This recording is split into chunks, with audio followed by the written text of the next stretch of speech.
This is a beloved writing from the major writings of Nichiren Daishonin in Volume 1, NSIC, published approximately 1978, The Real Aspect of the Gohonzon. I have received your offerings to the Gohonzon with 5 kon of coins, 1 horseload of rice, and fruit. Of the 50 years of teachings in the Buddha's lifetime, only during his last 8 was this teaching revealed. The Lotus Sutra, which was expounded during that period, explains the Gohonzon in the 8 chapters from the Jujutsu through the Zokuri chapter. After the Buddha's death, in the 2,000 years of the former and middle days of the law, not even the term object of worship of the essential teaching was mentioned, let alone the object itself being inscribed. Nor was there anyone capable of inscribing it. Tiantai, Mialo, and Dengyo perceived it in their hearts, but for some reason never expounded it, just as Yen Hui realized the true meaning of Confucius' teaching, but kept it secret. Yet the sutra itself, as well as Tiantai and Miaolo's annotations, explicitly state that the Gohonzon will appear in the first 500 years of the latter day of the law, a little more than 2,000 years after the Buddha's death. Now, over 200 years have passed since the beginning of the latter day of the law. How awesome that Nichiren was the first to inscribe this great mandala as the banner of propagation of the Lotus Sutra, when even such great masters as Nagarjuna, Vasubandhu, Tiantai, and Mialo were unable to do so. This mandala is in no way Nichiren's invention. It is the object of worship which perfectly depicts Lord Sakyamuni in the treasure tower and all the other Buddhas who are present, as accurately as the print matches the woodblock. The 5 characters of the Lotus Sutra's title are inscribed in the center of the treasure tower, while the 4 heavenly kings are seated at the 4 corners. Sakyamuni and Tahoe Buddhas, as well as the 4 leaders of the Bodhisattvas of the earth, are lined across the top. Seated below them are the Bodhisattvas Fugen and Bonju, and men of learning, including Shariputra and Madhyayana.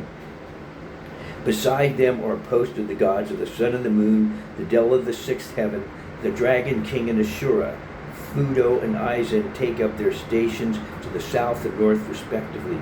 The devilishly treacherous Devadatta and the Dragon King's ignorant daughter attend too.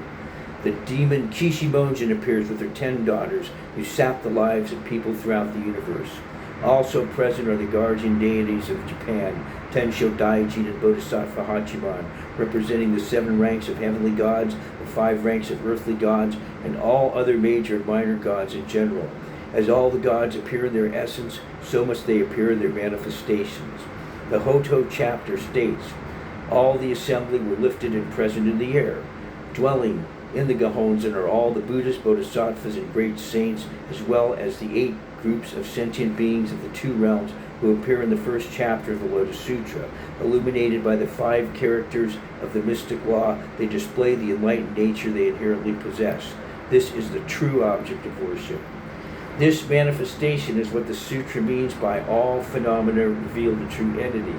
Mialo states, the true entity is invariably revealed in all phenomena, and all phenomena invariably possess the 10 factors.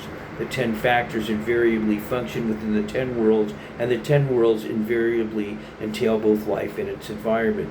Tiantai states, the profound principle of true entity is the original law of Myoho Renge Kyo. The great teacher Dengyo wrote, the entity of Ichiden Sanzen is a Buddha who obtained enlightenment for himself, and that Buddha assumes no august attributes. Therefore, this Gohonzon is the supreme mandala never before known, for it has not appeared until more than 2,220 years after the Buddha's death. A woman who devotes herself to the Gohonzon invites happiness in this life and in the next. The Gohonzon will be with her and protect her always, like a lantern in the dark. Like a strong supporting arm in a treacherous path, the Gohonzon will protect you, Lady Nichinyo, wherever you go. Therefore, you should ward off slanderers as you would prevent a courtesan from entering your house. That is the meaning of part with bad friends and seek out good ones. Never seek this Gohonzon outside yourself. The Gohonzon exists only within the mortal flesh of us ordinary people who embrace the Lotus Sutra and chant Nam Myoho Renge Kyo. The body is the palace of the ninth consciousness, the unchanging reality which reigns over all life's functions. To be endowed with the 10 worlds means that all the 10 worlds, without exception, are contained in the one world of Buddhahood. That is why the Gohonzon is called the mandala. Mandala is a Sanskrit word meaning perfectly endowed or cluster of blessings. The Gohonzon is found in faith alone. As the sutra states, only with faith can one enter Buddhahood.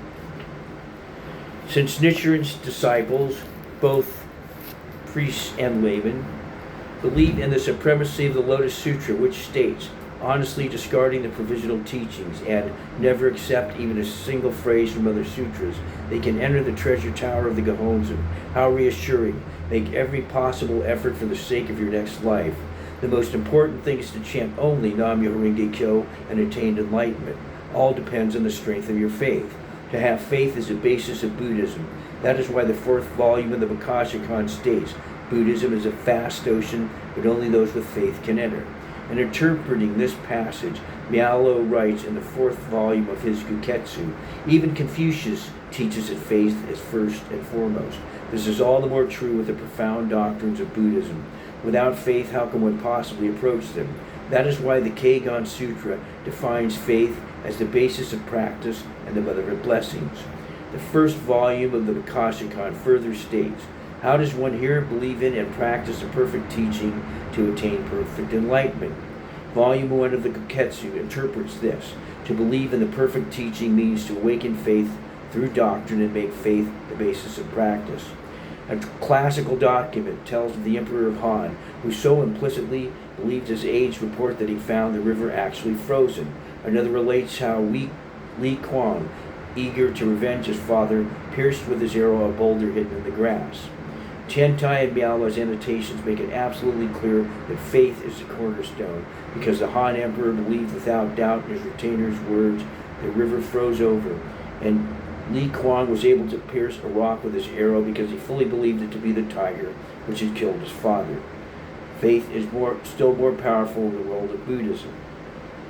Embracing the Lotus Sutra and chanting Nam-myoho Renge Kyo encompass all the 5 practices which the great teacher Dangyo personally inherited from priest Tao Tsui when he journeyed to China.